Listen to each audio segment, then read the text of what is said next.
Hello. Good evening, loves. My shining stars. How are you? I hope you're ready to relax, and pick up where we left off in our lovely reading corner. Let's get our book. We've got a candle lit tonight. And let's get comfortable. Pardon me while I adjust the camera. How was everybody's day today? I hope you had a wonderful day. Wednesday it is, I believe. Sometimes I lose track of my days.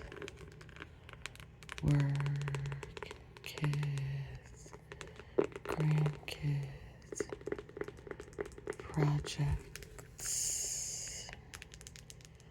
So much going on every day. Some days we forget what day it is. Happens to me a lot. So where were we? Let's kind of do a bit of a recap. I like to do that with you guys. So everybody relax. And it looks like we stopped here. And where we were was that...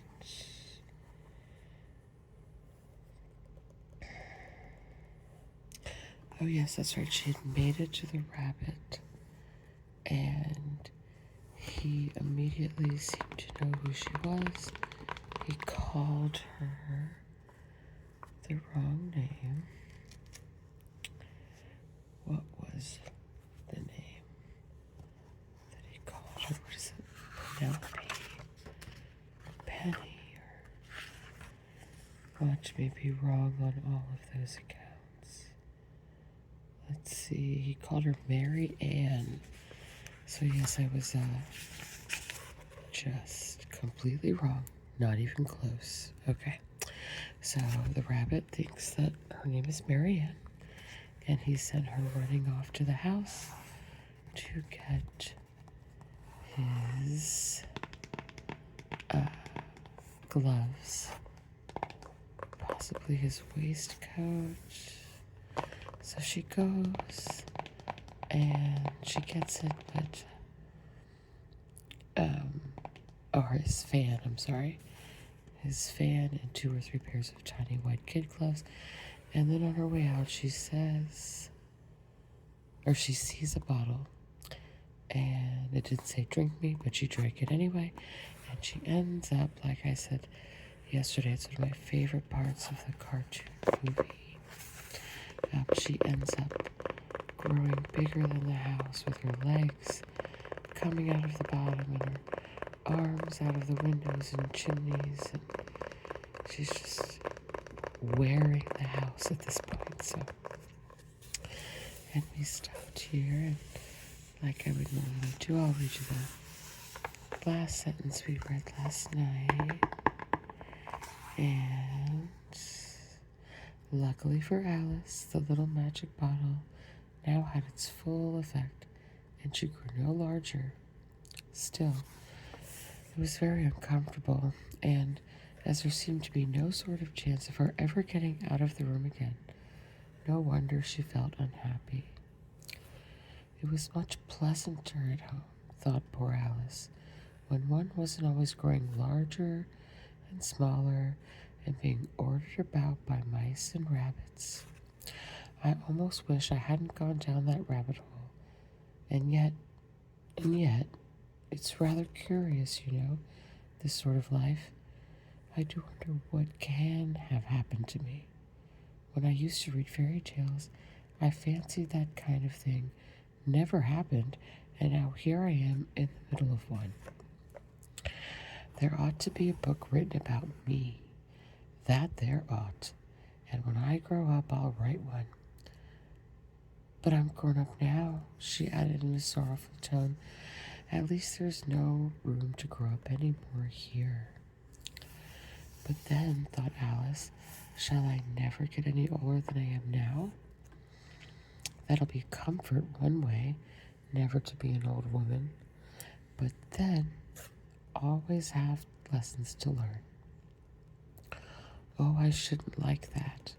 Oh, you foolish Alice, she answered herself. How can you learn lessons in here? Why, there's hardly room for you, and no room at all for any lesson books. And so she went on, taking first one side, then the other, and making quite a conversation of it altogether. Aside, I can relate to that. I have lots of conversations with myself all the time, taking opposing sides. So I feel you, Alice. Yes, making quite the conversation of it all together.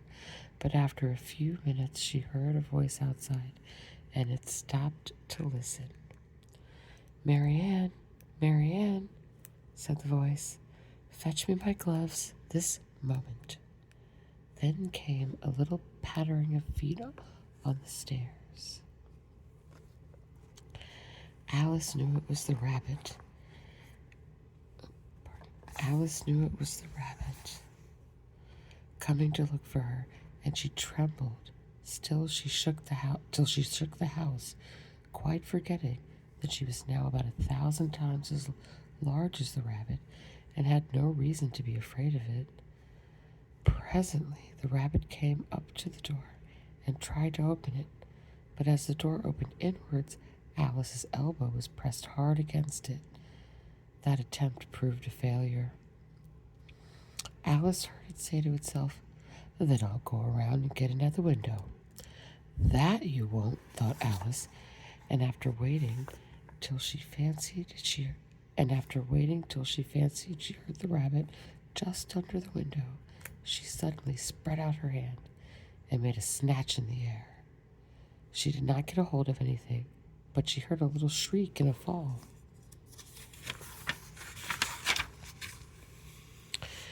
And a crash of broken glass, from which she concluded that it was just possible it had fallen into a cucumber frame or something of the sort.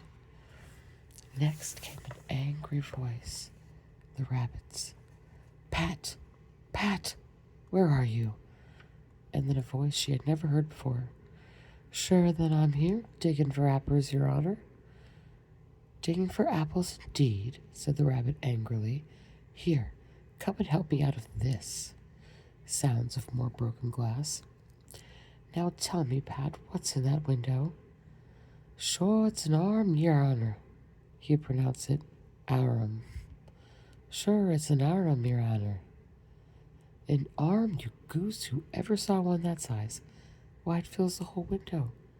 Sure, it does, Your Honor, but it's an arm for all that. Well, it's got no business there at any rate. Go and take it away. There was a long silence after this, and Alice could only hear whispers now and then, such as, Sure, I don't like it, Your Honor, at all. Do as I tell you, you coward. And at last she spread out her hand again and made another snatch in the air. This time there were 2 little shrieks and more sounds of broken glass. What a number of cucumber frames there must be, thought Alice. I wonder what they'll do next.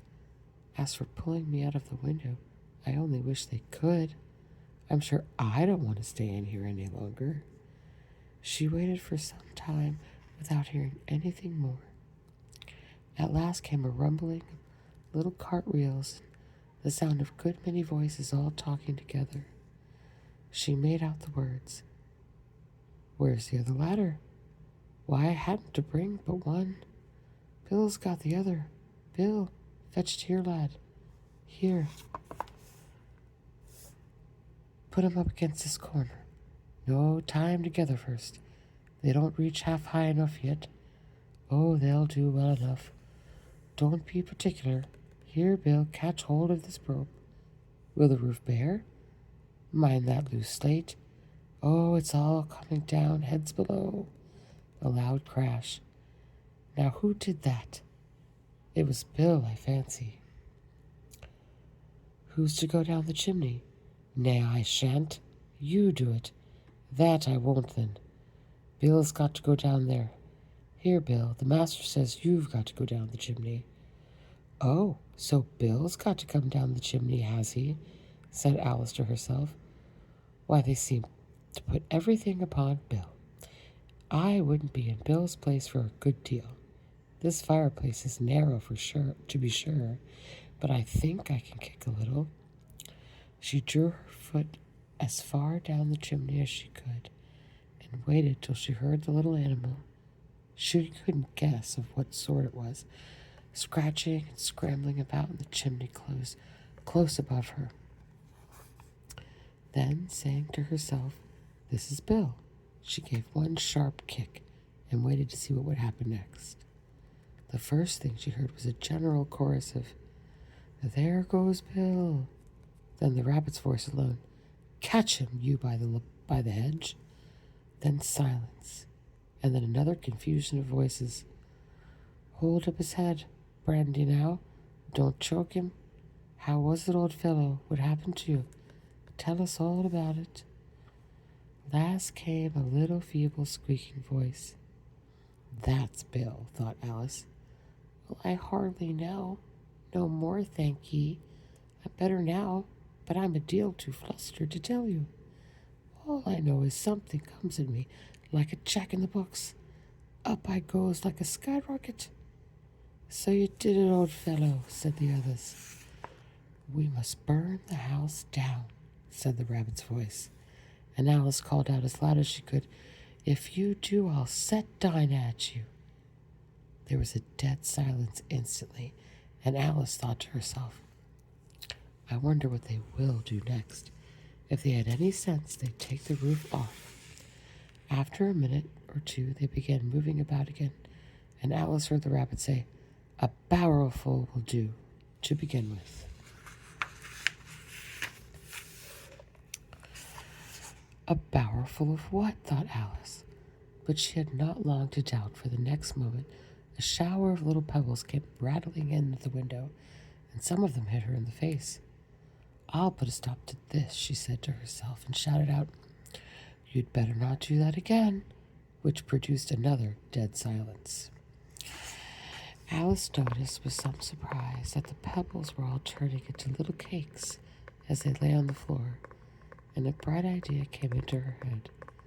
"If I eat one of those cakes," she thought, "it's sure to make some change in my size, and it can't possibly make me larger. It must make me smaller, I suppose." So she swallowed one of the cakes and was delighted to feel that she began shrinking directly. As soon as she was small enough to get through the door, she ran out of the house and found quite the crowd of little animals and birds waiting outside. The poor little lizard, Bill, was in the middle, being held up by 2 guinea pigs, who were giving it something out of a bottle. They all made a rush at Alice the moment she appeared, but she ran off as hard as she could, and soon found herself safe in a thick wood. "The first thing I've got to do," said Alice to herself, as she wandered about in the wood, "is to grow to my right size again. And the second thing is to find my way to that lovely garden. I think that will be the best plan." It sounded like an excellent plan, no doubt, and very neatly and simply arranged. The only difficulty was that she had not the smallest idea, how to get set about it. And while she was peering about anxiously among the trees, a little sharp bark just over her head made her look up in a great hurry. An enormous puppy was looking down on her with large, round eyes and feebly stretching out one paw, trying to touch her. "Poor little thing," said Alice in a coaxing tone, and she tried hard to whistle to it, but she was terribly frightened all the time at the thought that it might be hungry, in which case it would be very likely to eat her up in spite of all her coaxing. Hardly knowing what she did, she picked up a little bit of stick and held it out to the puppy, whereupon the puppy jumped into the air and off all its feet at once with a yelp of delight, and rushed at the stick and made believe to worry it. Then Alice dodged behind a great thistle to keep herself from being run over, and the moment she appeared on the other side, the puppy made another rush at the stick and tumbled head over heels in a hurry to get hold of it. Then Alice, thinking it was very like having a game play with a cart horse, and expecting every moment to be trampled under its feet, ran round the thistle again. Then the puppy began a series of short charges at the stick, running a very little way forwards each time and a long way back, and barking hoarsely all the while, till at last it had sat down a good way off, panting, with its tongue hanging out of its mouth and its great eyes half shut. This seemed to Alice a good opportunity for making her escape, so she set off at once and ran until she was quite tired and out of breath, until the puppy's bark sounded quite faint in the distance. And yet, what a dear little puppy it was, said Alice, as she leaned against a buttercup to rest herself and fanned herself with one of the leaves. I should have liked teaching it tricks very much, if only I'd been the right size to do it. Oh dear, I'd nearly forgotten that I've got to grow up again. Let me see, how is it to be managed? I suppose I had to eat or drink something or other, but the great question is, what? The great question certainly was what. Alice looked all around at the flowers and the blades of grass, but she could not see anything that looked like the right thing to eat or drink under the circumstances. There was a large mushroom. Ooh, my favorite part's coming up, the caterpillar. Who are you? Okay, sorry. Okay. There was a large mushroom growing near her, about the same height as herself, and when she looked under it, and on both sides of it, and behind it, it occurred to her that she might as well look and see what was on top of it. She stretched herself up on tiptoe and peeped over the edge of the mushroom, and her eyes immediately met those of a large blue caterpillar that was sitting on top, with its arms folded, quietly smoking a long hookah, and taking not the smallest notice of her or anything else.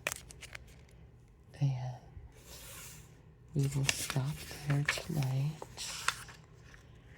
Oh, that was a good place to stop, because chapter 5 is next. Let's go back and take a look at, did we miss an illustration? Maybe I didn't. Oh, just one. Her hand trying to grab at the rabbit.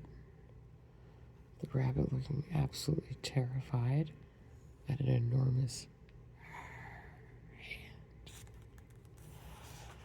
Okay, so we will carry on with chapter 5.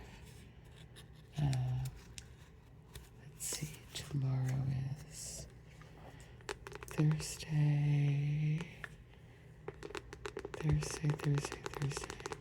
So we'll pick up with chapter 5 probably on Saturday evening or Sunday evening.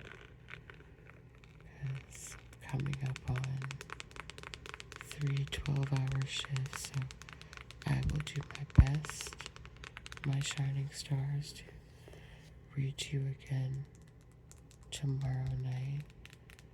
And then Friday and Saturday,